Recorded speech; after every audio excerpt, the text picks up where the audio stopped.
હવામાન ખાતાની આગાહી ભારેથી અતિભારે વરસાદની આગાહી વચ્ચે સુરત જિલ્લામાં વિરામ બાદ ફરી મેઘરાજા મન મૂકીને વરસ્યા છે। ગુજરાત રાજ્યમાં છેલ્લા એક સપ્તાહથી વિવિધ ભાગોમાં મેઘરાજા ધમાકેદાર બેટિંગ કરી રહ્યા છે, ત્યારે સુરત જિલ્લામાં પણ છેલ્લા 5 દિવસથી વિવિધ વિસ્તારોમાં ભારે વરસાદ વરસી રહ્યો છે। આજે પણ હવામાન વિભાગે સુરત સહિત જિલ્લામાં ભારે વરસાદની શક્યતા વ્યક્ત કરી છે। ઉલ્લેખનીય છે કે ગઈકાલે ગુજરાતના દક્ષિણ ભાગમાં અને ઉત્તર ભાગમાં સાયક્લોનિક સર્ક્યુલેશન સક્રિય થયું હતું, જે આજે બંને એક સાથે થતા ગુજરાતના ઉત્તર ભાગ અને આસપાસના વિસ્તારમાં સાયક્લોનિક સર્ક્યુલેશન સક્રિય થયું છે, જેના કારણે આજે દક્ષિણ ગુજરાતના કેટલાક જિલ્લાઓમાં રેડ એલર્ટ જાહેર કરવામાં આવ્યું છે।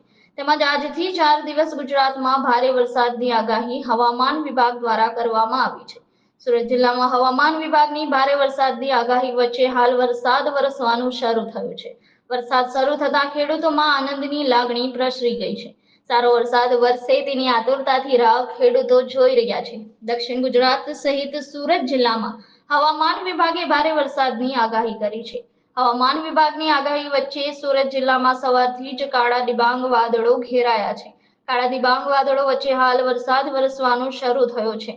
વરસાદ વરસતા ગરમીથી લોકોને આંશિક રાહત થઈ હતી અને વાતાવરણમાં ઠંડક પ્રસરી ગઈ છે। શરૂ થયેલા વરસાદને લઈ છત્રી અને રેનકોટ પહેરી ઘરની બહાર નીકળવાની ફરજ પડી હતી। ઉલ્લેખનીય છે કે સુરત જિલ્લામાં હજુ સુધી સારો વરસાદ વરસ્યો નથી, જેને લઈને ખેડૂતો ચિંતામાં મુકાયા છે। ધોધમાર વરસાદ વરસે એની આતુરતાથી રાહ જોઈ રહ્યા છે।